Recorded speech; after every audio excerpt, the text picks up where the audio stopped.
ఇప్పుడు మనం జాతకంలో చాలామంది జాతకాలు చూపించుకొని ఏమండి మా దగ్గర డబ్బులు నిలవడం లేదండి అనే ఒక రకం ఉన్నారు.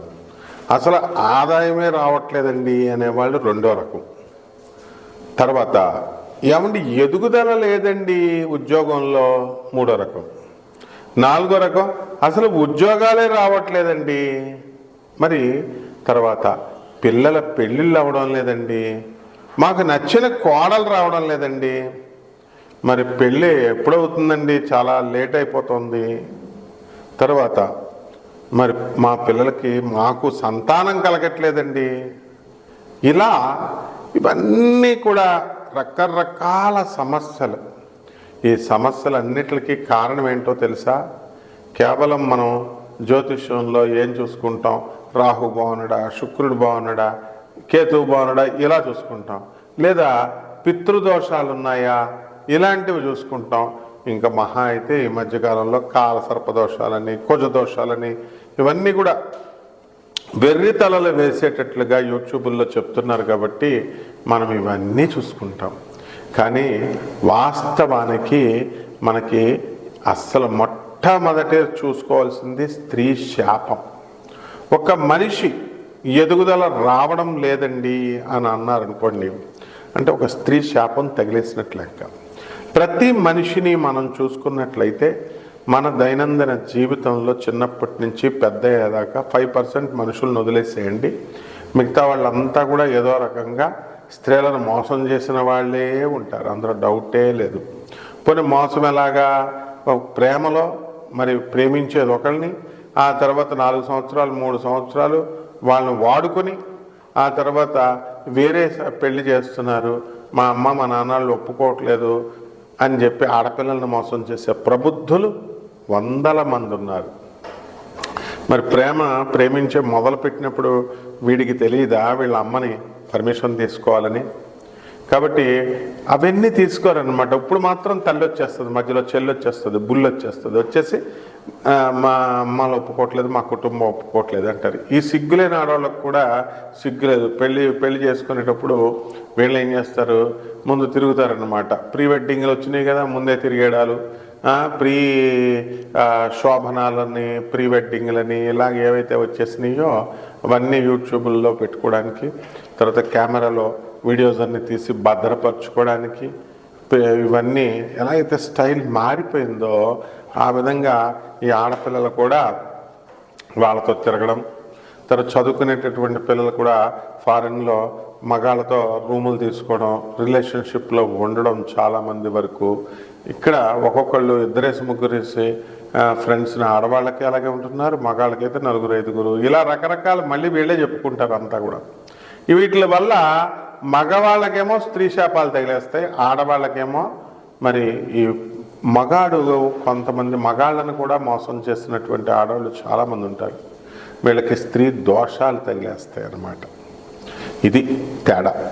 కాబట్టి మనకి ఏంటి, ఒక అమ్మాయి ఉందండి, ఆ అమ్మాయి ఒక అబ్బాయిని ప్రేమించిన తర్వాత యూనివర్సిటీలో పిలిచింది, ప్రేమించింది, అంతా అయిపోయింది. కానీ పెళ్లి చేసుకుందాం అనే టైంకి ఏం చేసింది, వాడు నన్ను ఏం పోషిస్తాడు, అందుకని నల్లగా ఉన్నా సరే నేను సాఫ్ట్వేర్ ఇంజనీర్ కాబట్టి వాడిని చేసేసుకున్నాను అని అన్నది. బాగుంది. మరి వాడేమైపోతాడు, వాడు వదలడు కదా, ఫోన్లు చేస్తుంటే ఫోన్లు బ్లాక్ లిస్ట్లో పెట్టడం, అదే సిమ్మే మార్చేసుకుంటుంది. ఈ రకంగా వాడు ఉసురు తగలదా? మరి తగులుతుంది, తప్పకుండా తగులుతుంది. అయితే అదే స్త్రీ శాపంగా, వాడికి స్త్రీ దోషంగా పరిణమిస్తుంది ఇది. అలాగే చాలామంది ఏం చేస్తున్నారండి, వీళ్ళు ఆ తర్వాత కాలక్షేపంకి, టైం పాస్కి మాట్లాడడం. ఏముందండి, మాట్లాడుతున్నాను అంతే, మాట్లాడితే తప్పే ఉందండి. వచ్చి కలవమన్నామనుకో ఏం చెప్తారు వీళ్ళు, ఏమండి మా ఆయన నేను కలిసి వచ్చి మాట్లాడతాం. ఈ రకంగా చాలామంది మగాళ్ళకి చెప్పడం. ఫోనుల్లో టైంపాస్లు చేసుకుంటూ అవతలాల టైం వేస్ట్, మీ సోదుల కోసం అవతల వాళ్ళ టైం ఎంత వేస్ట్ చేస్తున్నారు మగాళ్ళది అనేటటువంటిది వీళ్ళకి స్త్రీలకు తెలియట్లా. అలాగే వీడు కూడా సొల్లుగాడిగా తయారయ్యే మగాడు కూడా ఆడది ఫోన్ చేస్తే చాలు సొల్లు కార్చుకుంటూ గంటలు మాట్లాడతాడు అనమాట. అదే మగాడు పాపం వచ్చి వాళ్ళ ఆఫీసర్లు కూడా ఉన్నారు ఇందులో, రాజకీయ నాయకులు అలాగే చేస్తారు, ఆఫీసర్లు అలాగే చేస్తారు. కారణం ఏంటి? మగాడు అంతే, అది మనిషి వాడు ఆఫీసర్ అయితే ఏంటి, బొంగ అయితే ఏంటి, ఎవడైనా సరే ఒకటే. కాబట్టి ఈ ఆడపిల్లలు మరి సొల్లు కార్చుకుంటూ కబుర్లు చెప్తాడు. అదే పాపం పూర్ పరిస్థితిలో ఉన్నటువంటి ఒక పేదవాడు వచ్చి వాడు మాట్లాడి అడిగితే వాడిది వినడం. అంటే ఎప్పుడు కూడా మంచోళ్ళు ఎప్పుడు ఒక 5% మంది ఆడవాళ్ళల్లోనూ ఉంటారు, 5% మంచోళ్ళు మగాళ్ళలోనూ ఉంటారు. కానీ ఇది కలియుగం కామయుగం అయిపోయింది కాబట్టి ఇక విస్తృతంగా కామా తురాణం నా లజ్జ నా భయం అనే విధంగా వెళ్ళిపోయింది. పైకి మాత్రం అబ్బాయి ఏం లేదండి సరదాగా మాట్లాడితే తప్పేంటి, మాట్లాడుతున్నాం, ఇది అన్నమాట సోది చెప్పేది. దీనివల్ల ముఖ్యంగా జాతకాలలో స్త్రీకి మనకి ఏమైపోతుంది, స్త్రీ దోషం ఏర్పడుతుంది, అలాగే స్త్రీ శాపం మగాడికి తగులుతుంది. దీన్ని ఎలాగా ఐడెంటిఫై చేయడం?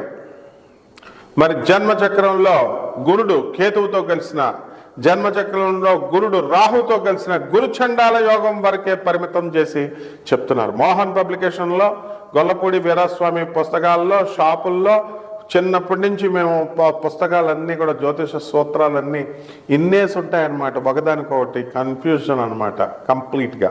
విజయవాడ దేవస్థానాలు శ్రీరామ నేమాని వాళ్ళు, విజయవాడ బుక్ షాపర్స్ అందరూ కూడా పంచాంగాలు ఇవన్నీ కూడా చెప్తూ, మరి ఇవన్నిటిలో కేతువు గురువు దీంతో రాహుతో చూడడం, అలాగే శుక్రుడు ఆడవాళ్ళకి శుక్రుడు రాహుతో కలిసిన శుక్రుడు కేతువులు, ఇలా చాలా ఎగ్జామ్షన్స్ ఉన్నాయి. అవన్నీ కూడా మనం తెలుసుకుందాం. ఈ ఒక్క వీడియోతోనే మొత్తం పోసేయడం కాదు. Knowledge children are not vessels to be poured in but they are lights to be lit on. మీలో స్పార్క్ రేకెత్తిస్తాం, మీలో స్పార్క్ లాగుతాం, జ్యోతిషం స్పార్క్. మీరంతా కొండలు కాదు పోసేయడానికి. కాబట్టి నెక్స్ట్ వీడియోలో మనం చెప్పుకుందాం. ఈ లోపల ఈ 12 రాశుల వారికి ఈ స్త్రీ దోషాల వల్ల, ఈ స్త్రీ శాపాల వల్ల ఒక్కొక్క రాశికి ఎలా జరుగుతుందో మనం చెప్పుకుందాం. ధనుస్సు రాశి.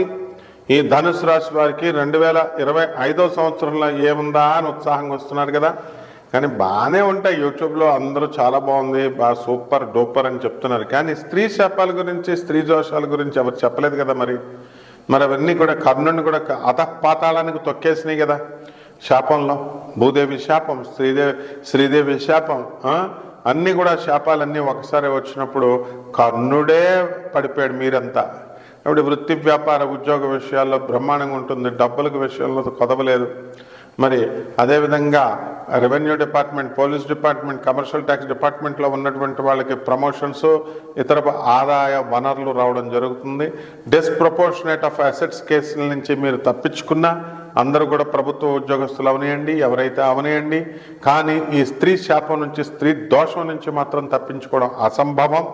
మరి సప్తమంలో షష్ఠ స్థితిగతుడైనటువంటి ఆ గురుగ్రహ ప్రభావం మరి సప్తమ స్థితిగతుడు అవ్వడం వలన, అలాగే శుక్రగ్రహ డిస్ప్లేస్మెంట్స్ అన్నీ కూడా అన్నీ చూడడం, అబ్జర్వ్ చేయడం వల్ల మీకు ఏం జరుగుతుందండి అంటే, ధనుసు రాశి వాళ్ళకి మనకి కొన్ని ప్రాబ్లమ్స్లో స్త్రీల వల్ల రావడానికి అవకాశాలు ఉన్నాయి. కారణం స్త్రీ శాపం, స్త్రీ దోషం.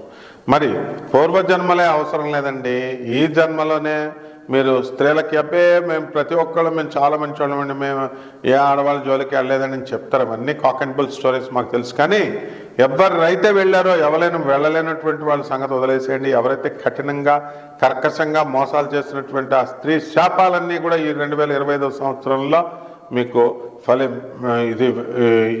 ఫలించడానికి అవకాశాలు ఉన్నాయి. కాబట్టి get ready for troubles. Police కేసుల్లో ఇరుక్కోవడానికి, జైలుకి వెళ్ళడానికి ఏదో రూపంలో ఆ అమ్మాయి డైరెక్ట్ పాపం పెట్టలేదు అబల, కాబట్టి మరి ఈ రూపంలో రావడానికి అవకాశాలు ఉంటాయి. కాబట్టి ఈ యొక్క ధనుస్సు రాశి వాళ్ళు ఎంతసేపు డబ్బునే చూస్తున్నారు. గతంలో కొంతమంది ధనుస్సు రాశి వాళ్ళు అపార్ట్మెంట్లు రాసి ఇచ్చారు వీళ్ళ అబ్బా సొమ్మని ఆడవాళ్ళకి. చాలామంది ప్రముఖ సినీ హీరోలు కూడా ఉన్నారనమాట. ఏంటంటే ఆ బిల్డింగ్ రాసాడు, ఈ బిల్డింగ్ రాసాడు అంటే తండ్రులు ఎందుకు సంపాదిస్తారా ఆ బిల్డింగ్లో లవర్స్కి రాసి ఇచ్చేయడానిక?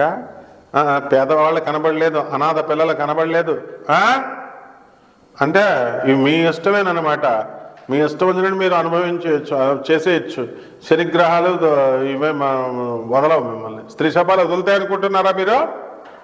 కాబట్టి కొంత పరిహారాలు చేసుకోవడం కోసం రెమెడీ చెప్పాలి కదా మరి. దానికోసం ఈ యొక్క వృశ్చిక రాశి వారికి అర్ధాష్టమ శని ఉన్నాడు. శని జపం చేయండి, శని స్తోత్రాలు చదవండి, శనికి కిలోంపావు నల్ల నువ్వులు నల్లని వస్త్రాలను ఇచ్చి పేద బ్రాహ్మణులకి మరి అధిక పారితోషికాన్ని ఇచ్చి శనివారం నాడు ఉదయం 8 గంటలకి దానం చేసుకోండి. అలాగే చక్కగా మీరు ఏం చేయాలా, దశమహావిద్యల్లో ఒకటైనటువంటి మహాకాళి అమ్మవారి యొక్క హోమాన్ని మీ ఇళ్లలో జరిపించుకోవడం ద్వారా కాస్త తప్పించుకోవడానికి అవకాశాలు ఉంటాయి. శుభమస్తు.